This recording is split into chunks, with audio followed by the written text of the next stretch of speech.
Periods miss होने से पहले हमल की अलामात। क्या आप हमल के लिए ट्राई कर रही हैं और पीरियड्स मिस होने से पहले जानना चाहती हैं हमल ठहरा कि नहीं ठहरा? तो ये वीडियो आपके लिए है। इन अलामात को नज़रअंदाज करना ख़तरनाक हो सकता है। इन अलामात को जानकर आप खुद को ज़हनी और जिस्मानी तौर पर हमल के लिए तैयार कर सकती हैं। तो लिहाजा मेरी वीडियो को एंड तक देखिएगा। जो मेरे चैनल पर न्यू है वो सब्सक्राइब करें, बेल आइकन को प्रेस करें ताकि वक्तन फ़वक्तन आपको ऐसी इंफॉर्मेटिव वीडियोस मिलती रहें। अस्सलाम वालेकुम, मैं हूँ doctor Saba Mumtaz, consultant gynaecologist and fertility specialist. उम्मीद है आप सब खैरियत से होंगे। आज जिस टॉपिक पर मैं बात करने जा रही हूँ वो बहुत ही इंटरेस्टिंग है कि पीरियड मिस होने से पहले हमल की अलामात के बारे में जानना। वो कौन सी अलामात हैं जो पीरियड मिस होने से पहले बता सकती हैं कि हमल ठहर गया कि नहीं। कुछ कपल हमल के लिए ट्राई कर रहे होते हैं और बहुत एक्साइटेड होते हैं कि पीरियड मिस होने से पहले ही पता चल जाए हमल ठहरा कि नहीं ठहरा। तो इस वीडियो में मैं उन अलामात के बारे में बताऊंगी जिनको जानकर एक औरत अपने आप को ज़हनी और जिस्मानी तौर पर तैयार कर सकती है हमल के लिए, ताकि एक सेहतमंद हमल आगे चल सके। जैसा कि वो अपनी डाइट अच्छी कर सकती है, डिप्रेशन से बच सकती है, अपने डॉक्टर को सिलेक्ट कर सकती है, अपनी अपॉइंटमेंट ले सकती है। और सबसे इम्पॉर्टेंट बात, जैसे ही आपको ये अलामात महसूस हों तो फोलिक एसिड की टैबलेट लेना शुरू कर दें। मैं अपनी पिछली वीडियो में बता चुकी हूँ कि आइडियली तो फोलिक एसिड की टैबलेट 1 से 2 महीना पहले शुरू करनी चाहिए जब आप हमल के लिए ट्राई कर रही हैं। लेकिन फिर भी जैसे ही आपको इन अलामात के बारे में पता चले तो फोलिक एसिड की गोली लेना ज़रूर शुरू कर दें, क्योंकि फोलिक एसिड की गोली बच्चे की ज़हनी नशोनुमा के लिए बहुत ज़रूरी है। अब बात करते हैं उन अलामात की। वो कौन सी 10 अलामात हैं जो कि पीरियड मिस होने से पहले ही बता देती हैं कि माशाल्लाह यू आर प्रेग्नेंट, कि अल्लाह ताला की रहमत हो गई है। नंबर 1, पेट के निचले हिस्से में दर्द का होना। बाज़ औरतों को पीरियड से पहले भी पेट के निचले हिस्से में दर्द होता है। इन दोनों में फ़र्क कैसे करेंगे? जो पीरियड्स का दर्द होता है वो सिर्फ 1 या 2 दिन पहले शुरू होता है, लेकिन जो हमल ठहरने का दर्द है, जिस डेट पे माहवारी आनी होती है उससे 6 या 7 दिन पहले पेट के निचले हिस्से में दर्द होता है, खिंचाव फील होता है जो कि मुस्तकिल होता है।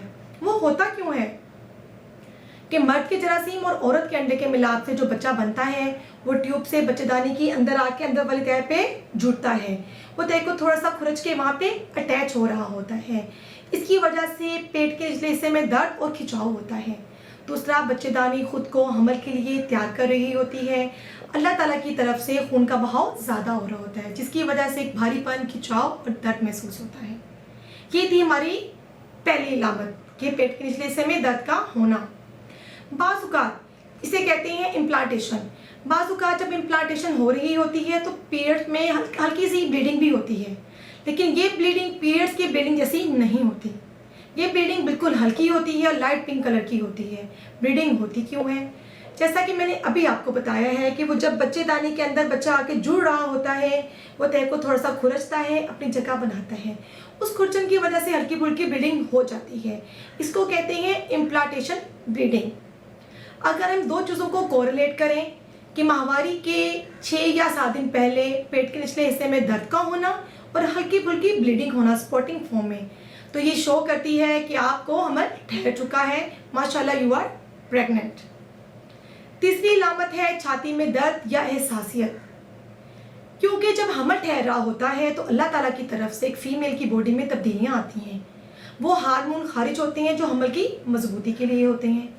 एस्ट्रोजन, प्रोजेस्टेरोन के हार्मोन्स हैं जो कि ब्रेस्ट पे जाकर असर करते हैं, जिसकी वजह से छाती का भारीपन या उसमें दर्द महसूस होता है। बाज़ औक़ात तो छातियाँ इस हद तक एहसास हो जाती हैं कि कपड़ा टच होने से भी दर्द महसूस होता है। ये भी हमल ठहरने की एक अलामत है। पेट के निचले हिस्से में दर्द का होना, इम्प्लांटेशन ब्लीडिंग और छाती का दर्द या एहसासियत। इसी तरह से सर का दर्द। बाज़ औक़ात प्रेग्नेंट पेशेंट्स को सर में दर्द बहुत ज़्यादा महसूस होता है। वो क्यों होता है? उसकी ये तो हार्मोनल चेंजेस की वजह से भी होता है। दूसरा, हमारा जो ब्लड फ्लो होता है वो निचले हिस्से में ज़्यादा जा रहा होता है, जिसकी वजह से बीपी लो महसूस होता है और पेशेंट को बहुत ज़्यादा नींद आती है।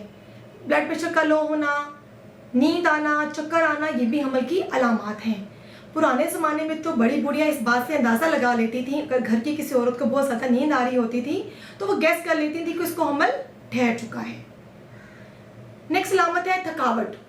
वो काम जो आप आराम से इजीली कर सकती थी, लेकिन अब उनको करते हुए आप थकन महसूस करती हैं, आपका दिल करता है आप लेटी रहें, रेस्ट करें। ये भी हमल की एक अलामत है। नेक्स्ट अलामत है वजाइनल डिस्चार्ज, कि हमल में वजाइनल डिस्चार्ज मतलब लिकोरिया पानी की मिकदार ज़्यादा हो जाती है, उसकी कंसिस्टेंसी पतली हो जाती है और मिकदार ज़्यादा हो जाती है। ये भी हमल ठहरने की एक अलामत है। कुछ ख़वातीन को जब हमल ठहरता है तो मुंह में बहुत ज़्यादा पानी आता है, जिसको थूक या स्लाइफा कहते हैं, कि बार बार मुंह में पानी भर रहा है, कभी उनको थूकना पड़ता है, कभी वो निकल रही होती हैं। तो ये चीज़ भी एक अलामत है कि आपको हमल ठहर चुका है, कि माशाल्लाह यू आर प्रेग्नेंट। समझ आ रही है आपको बात की। नेक्स्ट पॉइंट ये है कि मतली होना या कह का आना। कुछ ख़वातीन को तो माहवारी की डेट ऊपर होने से पहले ही दिल बहुत ज़्यादा मतला रहा होता है, इवन कि सुबह सुबह जब वो उठती हैं उनको बहुत ज़्यादा नोज़िया फील होता है, बाज़ू का तो वॉमिटिंग भी स्टार्ट हो जाती है। ये भी हमल ठहरने की एक अलामत है। नेक्स्ट अलामत है स्मेल का बहुत ज़्यादा महसूस करना। आप एक गैदरिंग में बैठी हुई हैं, कुछ ख़वातीन को बिल्कुल स्मेल नहीं आ रही, लेकिन आपको बहुत ज़्यादा स्मेल फील हो रही है, जिसकी वजह से आपको मतली भी हो सकती है। ये भी हमल ठहरने की एक अलामत है। और कुछ अलामत हैं जिनके बारे में हम बात करते हैं, जैसा कि मूड स्विंग्स। बाज़ हम देखते हैं कि हमल ठहरने से पहले एक तबीयत में चिड़चिड़ापन आया होता है, डिप्रेशन हो रहा होता है, तो ये भी हार्मोनल की चेंजेस की वजह से होता है। मूड स्विंग्स कहते हैं इसको, ये भी हमल ठहरने की एक अलामत है।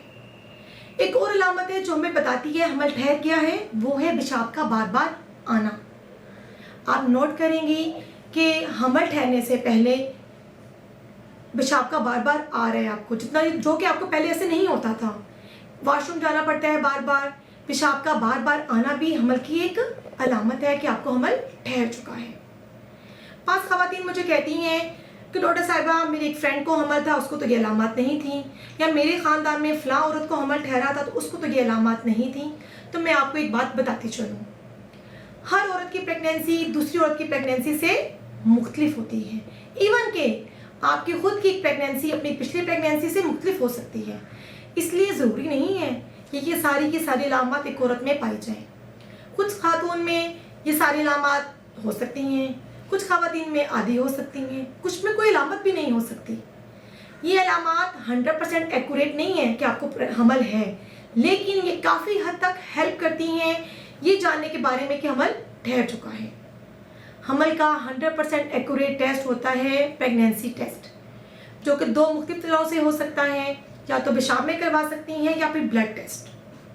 बीटा एसीजी एक हार्मोन है जो कि या तो पेशाब में हम डिटेक्ट करते हैं या फिर ब्लड में, जो कि हमल का 100% एक्यूरेट टेस्ट है। जैसे ही आपको दिन मिस हो तो फौरी अपना प्रेगनेंसी टेस्ट करें।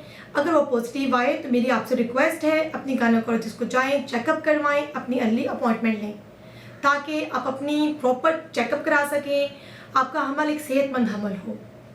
उम्मीद है कि आपको इन अलामात की समझ आ गई होगी। अगर आप हमल के लिए ट्राई कर रही हैं और ये अलामात आपके अंदर हैं तो आप समझ लें कि आपका हमल ठहर रहा है। जैसे ही ड्यू डेट हो आप अपना प्रेगनेंसी टेस्ट करें और अपने डॉक्टर से रुजू करें। Thank you.